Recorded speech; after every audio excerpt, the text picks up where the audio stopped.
পঞ্চমহাভূত জীবন রচনায় এর অবদান অনস্বীকার্য। এই পঞ্চমহাভূত আসলে কি? জল, বায়ু, অগ্নি আর আকাশ। এবার শুধুমাত্র জীবন রচনায় এর অবদান আছে তা নয়, শুধু শরীর রচনাতে এর যোগদান আছে তা নয়, বরং এরা হলো আমাদের জীবনের সবথেকে বড় শিক্ষক। এবার আপনারা সকলে চমকে যাবেন, হয়তো আপনারা এই দৃষ্টিভঙ্গি দিয়ে কখনো দেখেননি। আমি আজ আপনাদের বোঝাবো। এদের মধ্যে সবথেকে বড় তত্ত্ব জল। এ আমাদের কি শেখাচ্ছে? এই জল, এর নামই হলো জল, কিন্তু এ কখনোই আমাদের জ্বালায় না, আমাদের জ্বলনের কারণ হয় না। তাহলে কি করে? আমাদের তৃষ্ণা মেটায়, আমাদের শীতলতা প্রদান করে, জীবন দান করে। এর দ্বারা আমরা কি শিক্ষা লাভ করি? যে আপনার উৎপত্তি যেখান থেকেই হোক না কেন, আপনি যেখানেই জন্মগ্রহণ করুন না কেন, আপনার কর্ম সর্বদা শ্রেষ্ঠ হওয়া উচিত।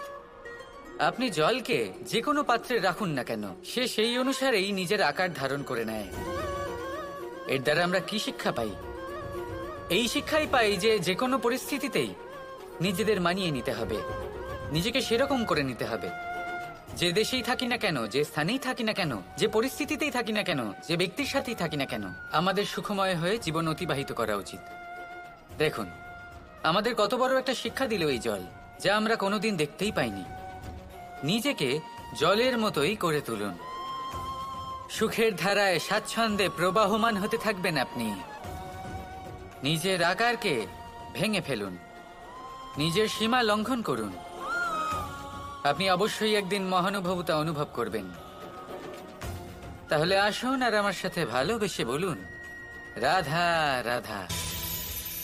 জীবনের পঞ্চমহাভূতের দ্বিতীয় তত্ত্ব হল মাটি, ভূমি, ধরা, যে ধারণ করে, যা আমাদের সকলকে ধারণ করে, ভালো হোক বা মন্দ, নিজের কর্তব্য পালন করে। আর এটাই শিক্ষা আমাদের জন্য। আমাদেরকেও আমাদের সকল কর্তব্য পালন করতে হবে, তা সে আমাদের নিজেদের প্রতি হোক, আমাদের পরিবারের প্রতি হোক, সমাজের প্রতি হোক বা ঈশ্বরের প্রতি। এই শিক্ষা আমাদের মাটি দিয়ে থাকে। এ আমাদের পদতলে পিষ্ট হয়েও তার বদলে আমাদের বনস্পতি প্রদান করে। অগ্রসর হতে পদক্ষেপ নেওয়ার সময় আমরা পা দিয়েই ধরিত্রীকে পিছনে ঠেলি, কিন্তু এই মাটি আমাদের ঘৃণা করে না। সে আমাদের পরবর্তী পদক্ষেপের জন্য অপেক্ষা করে আর স্বাগত জানায়। আর হয়তো সেই জন্যই এই ধরাকে আমরা ধরিত্রী মাতা বলে থাকি।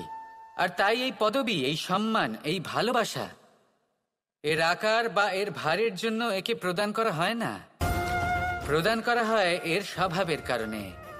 আপনিও যদি ধরিত্রীর মতো হতে পারেন, যদি আপনিও নিজের সকল কর্তব্য পালন করেন, বিশ্বাসের সাথে তা স্বীকার করে নিতে পারেন, যদি অন্য কারোর সাফল্যেও আপনি প্রসন্ন হতে শিখতে পারেন, যদি আপনি একটু কষ্ট সহ্য করে অন্য কাউকে প্রসন্নতা প্রদান বা অন্য কাউকে সেবা করতে পারেন, তাহলে আপনিও মাটির মতোই মহান হয়ে উঠতে পারবেন। তাহলে আসুন আর আমার সাথে ভালোবেসে বলুন, রাধা রাধা। জীবনের পঞ্চমহাভূতের মধ্যে একটা তত্ত্ব হলো বায়ু। বায়ু, যাকে কিনা দেখা যায় না, বরং তাকে কিন্তু আমরা অনুভব করতে পারি। আর একে সব থেকে বেশি অনুভব করতে পারি তখন যখন বায়ু কম থাকে। বায়ু যদি লুপ্ত হয়ে যায়, তাহলে তখনই আমরা বুঝতে পারি যে বায়ু তো নেই, এ তো সমস্যার ব্যাপার। এবার এই বায়ু দ্বারা আমরা কি শিক্ষা পাই? এই বায়ু আমাদের এই শিক্ষা দেয় যে আমাদের কখনোই অহংকার করা উচিত নয়। আমরা সকলেই কখনো না কখনো চাই যে আমাদের শ্রেষ্ঠতা, আমাদের যোগ্যতা, আমাদের মাহাত্ম্য এই সংসার বুঝতে পারুক।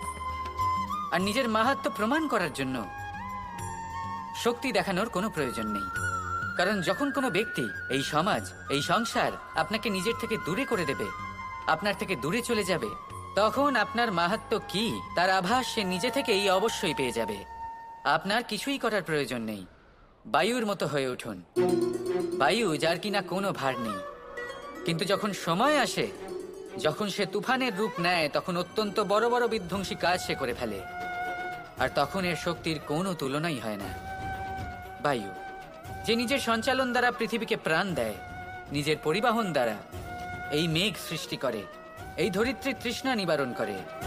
বায়ুর মতো যদি আপনি হয়ে উঠতে পারেন, তাহলে হালকা হয়ে যাবেন, ওপরে উঠতে পারবেন এই সংসার, এই ভৌতিকতা, এই মোহ মায়া থেকে। আর তখন আপনি বুঝতে পারবেন যে প্রেম কাকে বলে। তখন আপনি বুঝবেন যে দান করাই হলো জীবন। তাহলে আসুন আর আমার সাথে ভালোবেসে বলুন রাধা রাধা। জীবনের পঞ্চমহাভূতের মধ্যে একটা তত্ত্ব হলো আকাশ।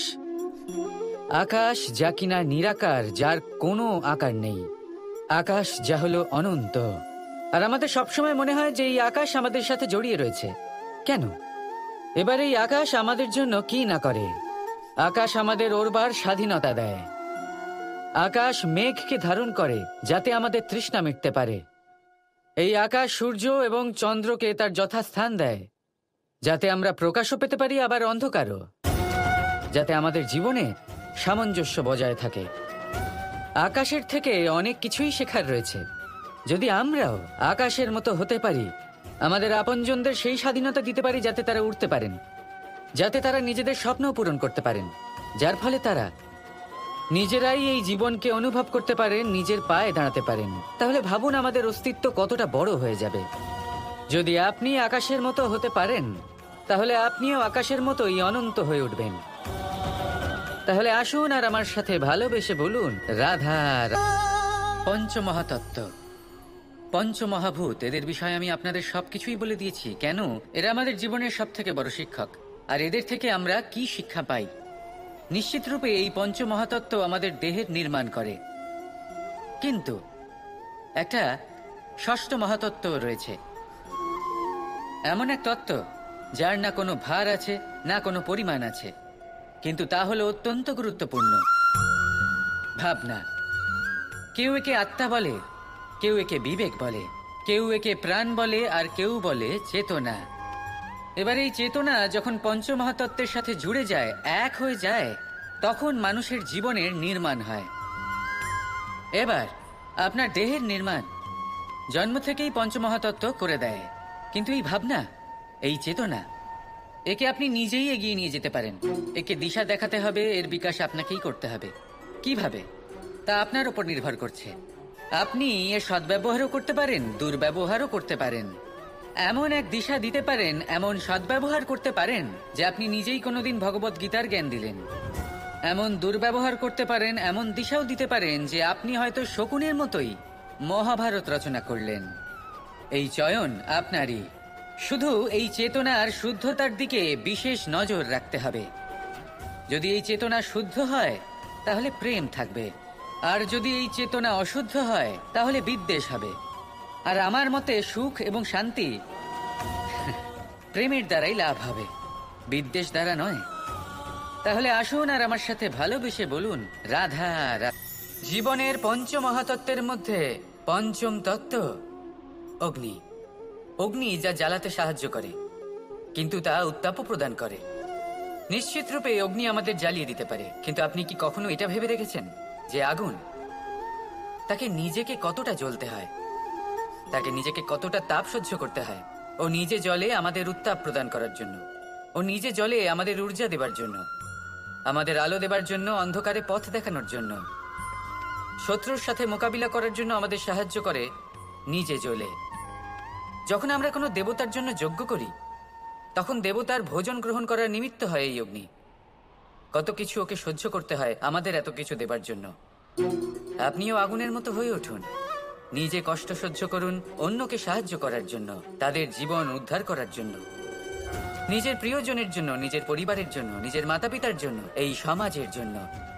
নিজে কষ্ট সহ্য করুন, প্রকাশের কেন্দ্রবিন্দু হয়ে উঠুন, আর সকলকে পথ প্রদর্শন করুন, সবাইকে পথ দেখান। যেদিন আপনি আগুনের মতো হয়ে উঠবেন, সেই দিন ঠিক যেমন অগ্নিকে পুজো করা হয়, আপনিও সেইভাবে পূজনীয় হয়ে উঠবেন। যেমন সকল শুভকর্মে, সকল যজ্ঞে, সকল পুজোতে অগ্নিকে স্মরণ করা হয়, সেইভাবেই সকল শুভকর্মে আপনাকেও স্মরণ করা হবে। আর যেদিন আপনি এরকম হয়ে উঠবেন, সেই দিন জীবনের বাস্তব মর্ম কি আপনি তা বুঝতে পারবেন। তাহলে আসুন আর আমার সাথে ভালোবেসে বলুন রাধা রাধা। ঈশ্বর আমাদের হাত প্রদান করেছেন, হাত যা জড়ো করা হয় প্রণাম করার জন্য, ঊর্ধ্বগামী হয় প্রার্থনার জন্য। এই হাত যার দ্বারা আমরা খাবার খাই, ফসল উৎপাদন করি। কিন্তু এই হাতের দ্বারা